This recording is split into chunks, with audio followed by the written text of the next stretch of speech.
What up? This is Ramashkin covering movies, TV, and entertainment. Here's my review of Netflix new series, That 90s Show. Hey, before you watch my review, please subscribe to my channel, press that like button, ring that bell, so you can get notified whenever I post new videos. Let's rock this. Now, even though the review embargo for this show lives on the same exact night as the premiere, Netflix still asked me to not spill spoilers. Therefore, this review is spoiler free. I repeat, there are no spoilers in this video review. Hello, Wisconsin! You know what? I am pleasantly surprised by how funny this sequel is. And just like the recent NBC sequel series Night Court, which is also a continuation, That 90s Show does a fantastic job of juggling nostalgia, legacy, and a set of fresh, hilarious jokes that build themselves around the characters' naivete and ignorance. Yes, these episodes have their adolescent coming of age themes, but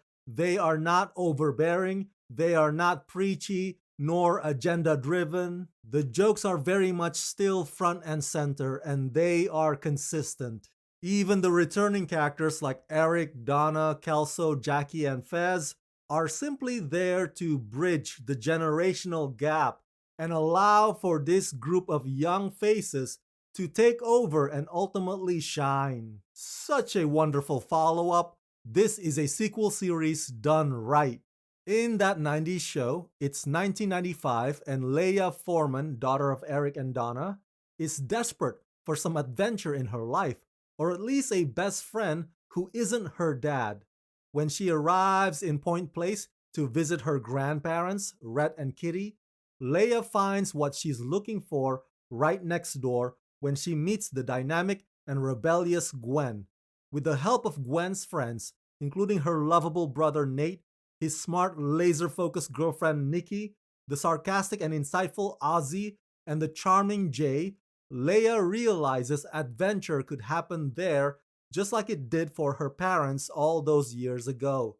Excited to reinvent herself, she convinces her parents to let her stay for the summer. With a basement full of teens again, Kitty is happy the Foreman house is now a home for a new generation, and Red is, well, Red, starring Kurtwood Smith, Deborah Jo Rupp, Callie Haverda, Ashley Ofderhyde, Mace Coronel, Maxwell A.C. Donovan, Rain Doy, and Sam Morelos. So, there are a total of 10 episodes, and as I said earlier, the review embargo lives on the same exact day as the show's premiere, so there's really no need to tiptoe around it anymore. But even so, it's a lot more fun for you to experience the surprises for yourself, because I genuinely think that these are some of the best surprises that, dare I say it, this franchise has ever come up with. Especially on the episode that pays homage to Beverly Hills 90210. Oops! I've said too much, but yeah, that particular episode will get you rolling on the floor. Now, when I mentioned that the old casts are back, obviously it does not include Steve Hyde, aka actor Danny Masterson, who has been in legal trouble over alleged sexual assault. Danny is so toxic, he even got kicked out of that other Netflix show, The Ranch. So not having him be part of That 90s Show is a smart move, and guess what?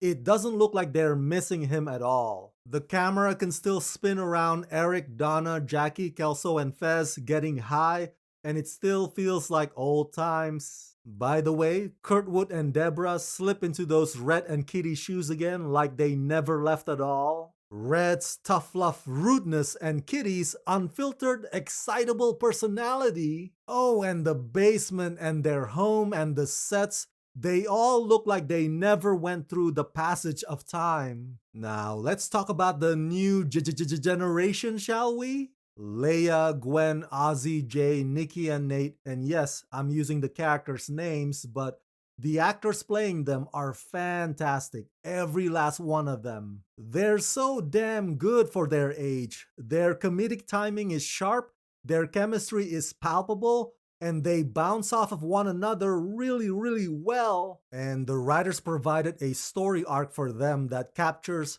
what teenagers in a bubble in that era deal with, even when the story touches on issues like coming out of the closet, It approaches it in a heartfelt and humorous way. Yes, Leia is sort of the lead, but everybody else gets their memorable moments that make it easy for you to like them. And even though some of these kids are supposedly the children of the previous characters, they are not 100% copycat of their parents. Yes, they may display some similar familiar qualities, but these young actors don't seem pressured to emulate anything other than to bring their own interpretation. The jokes are always king above everything else, and that's exactly why that 90s show is gonna go far. And if you argue that this show is woke, hey, wake up, man. Look around.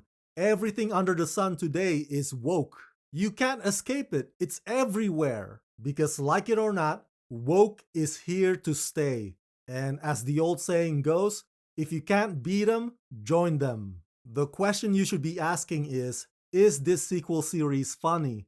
Is it enjoyable? Is it entertaining? Is it wildly amusing? Even though comedy is basically subjective. And my answer to all of those are yes, yes, and yes. That 90s show is bloody great.